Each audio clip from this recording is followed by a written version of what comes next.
الصحابة كلهم لي مذهب ومودة القربى بها أتوسل ولكلهم قدر وفضل ساطع لكنما الصديق من أم سلمة مقعد وحا لورنجر هندا لكن وحي عام كوهد مقع أم سلمة أبهد وحا وكملها كابقبيلة رير قطرد سرسارة سيدة وكلنا وحا وهامد تجاكس بدن أم سلمة نكيد وحا لورنجر عبد الله بن عبد الأزدي وكملها طمكين إيقاره رقادة دين إسلامك ووحا بيساق هرتيس إسلامي وكلي أبي بكر الصديق يقوك لو أنساء بنين أم سلمة وحا إلى إسلام تنكيدي عبد الله بن عبد الأزدي وحين أهد سيدا نكيدي وكلا وقته رأي دين إسلام كقادتي إسلامي دا يسو إسلامتي أم سلمة ينكيدي عبد الله أيها قاري قالدي قريش سيدي مركي هراء بلغت في لي قريش وحاي بلابين إن الجردل درنكو سميان أم سلمة ينكيدي حسااتي ما أنا تبردرين ومدعي في أرنكا iimaankoodii balse waxa ay ka sii siyaasadeen ku kalsoonaan iyo rumayn ay rumeeyeen Allah subhanahu wa ta'ala dhibaatadii quraysh ay ku hayeen saxaabada rasuulka sallallahu alayhi wasallam markay badatay ayaa rasuulka sallallahu alayhi wasallam wuxuu ogolaaday asxaabta inay u haajiraan oo u cararaan dhulka xabashida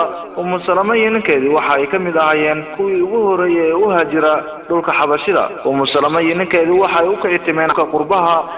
Salama waxa ay magaalada Makka kaga carartay gurigeedii dabaqa ahaa maalkeedii iyo wixii hanti ay lahayd oo dhan iyadoo sidaa u sameynaysa in ay ku dhaafsato jidka Alle iyo inuu Ilaah abaal ahaan u siiyo jannadiisa maalinta aakhiro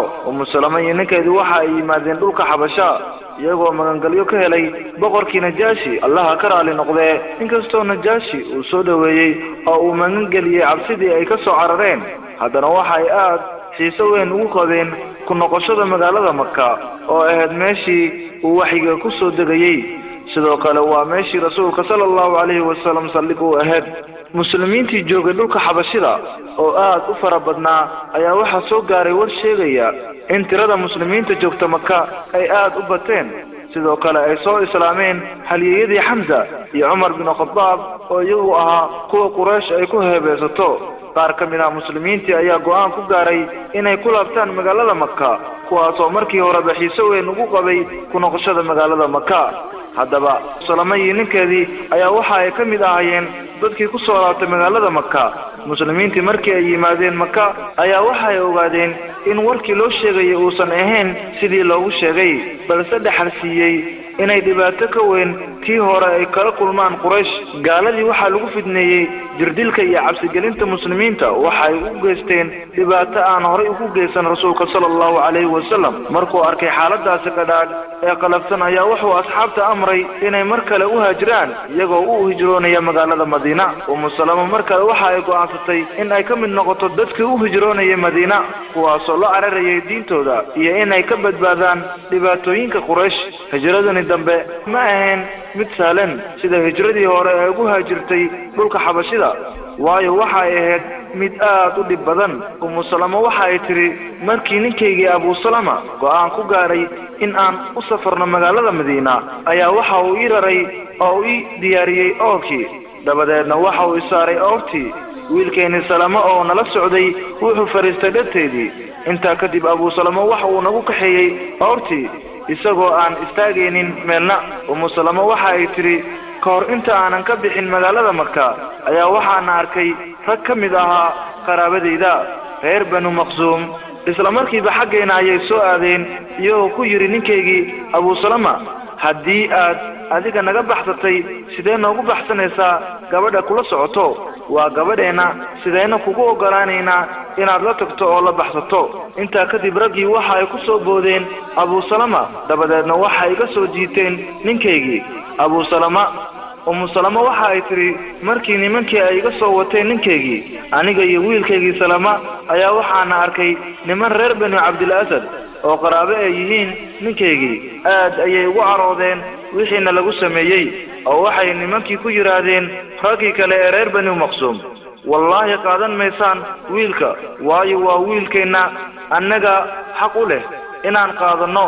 sidaa dabadeed waxay labadii kooxood bilaabeen inay jiitaan wiilka Salama iyadoo ay arkayso Salama ilaa ay qaateen reer Bani Abdul Asad waxay tiri Salama waqti gaaban ayaana la kala geeyay aniga iyo ninkaygii iyo wiilkaygii Salama ninkaygu waxa uu kacay xagga iyo magaalada Madiina isagoo diintiisa la cararaya wiilkaygii waxa iga boobay oo iga qaatay reer Bani Abdul Asad isagoo jajaban sida ay u kala jiidayeen labada reer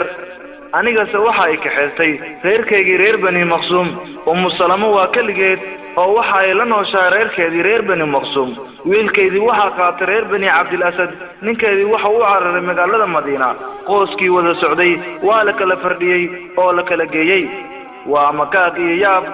Salama iyadoo ka waramaysa arinka murugta lahi waxa ay tiri maalin maalmaha kamid ah ayaa waxa ay meeshii layga qaatay wiilkeygii iyo sidii murugada lahayd ee la kala geeyay aniga iyo ninkeygii muddo hal sano ku dhow ama wax ku dhow hal sano markay ka soo wareegatay xaaladaas ayaa waxa maalintii dambe yimi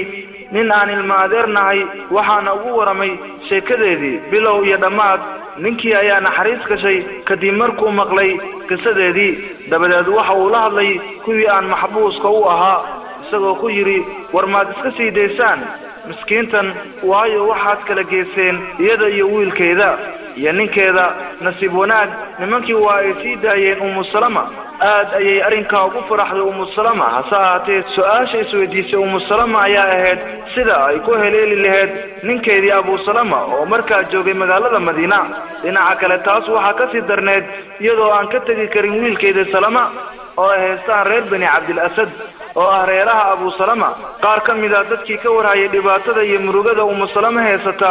ayaa ka naxay xaaladeeda kadibna waxa ay la hadleen reer Bani Abdul Asad si ay ugu soo celiyaan wiilkeeda Salama oo ay markaa haysteen wayna u soo celiyeen waxa ay tiri Salama ma ana siiba sugin inaan magaaladii sii joogo kadib markii wiilkeygii Salama la ii soo celiyay Salama waxa iyada iyo wiilkeeda u safreen magaalada Madiina iyadoo maraysa meel la yiraahdo Tanciim ayaa waxa la kulmay nin la yiraahdo Usmaan bin Dalha ninkii waxa uu Salama weydiiyay halka ay u socoto waxayna ku tiri magaalada Madiina wuxuu hadana weydiiyay cida ay la socoto Salama waxa ay ku jawaabtay wallahi waxaan ahay aniga iyo wiilkayga Salama oo kaliya hadaba Usmaan ayaa yiri wallahi ka tagi maayo ilaa aan ku geeyo magaalada Madiina sidaasna ayuu sameeyay Salama iyo wiilkeedii Salama waxa ay yimaadeen magaalada Madiina halkaas oo ay la kulmeen Abu Salama oo aynan is arag in muddo ah Salama aad ayay ugu faraxday la kulanka ninkeedii Abu Salama wax yar ma bala joogin ilaa ay ka bilowdaan dagaaladii Badar iyo Uhud Salama ninkeedii Abu Salama waxa uu ka qayb galay labadaas duulimaad waxa uu ku dhaawacmay dagaalkii dambe ee Uhud kadib markii uu wacdaro daran halka ku soo bandhigay wixii inta ka dambeeyay Abu Salama waxa uu saarnaa sariirta halkaas oo lagu daaweynayay maalin maalmaha kamid ah ayaa waxa Abu Salama soo boqday rasuulka sallallahu alayhi wasallam markii uu rasuulka sallallahu alayhi wasallam ka tagayna maba sii noolaan Abu Salama oo waa uu geeriyooday Salama waxa Ilaahay ka bariday inuu Ilaah u sahlo nin ka khayr badan Abu Salama laakiin waxa ay gadaal dambe isweydiisay su'aasha yaa noqon kara nin ka khayr badan Abu Salama hase ahaatee Ilaah waxa uu aqbalay ducadii oo waxa ay heshay Salama nin ka khayr badan Abu Salama waana rasuulka sallallahu alayhi wasallam waxa Salama maalintii wixii ka dambeeyay guursaday rasuulka sallallahu alayhi wasallam sidaasna ayay waxa ay ku noqotay mid kamid ah hooyooyinka muslimiinta waayo xaaska rasuulka waa hooyooyinka muslimiinta waana inta qisadii Salama iyadoo kooban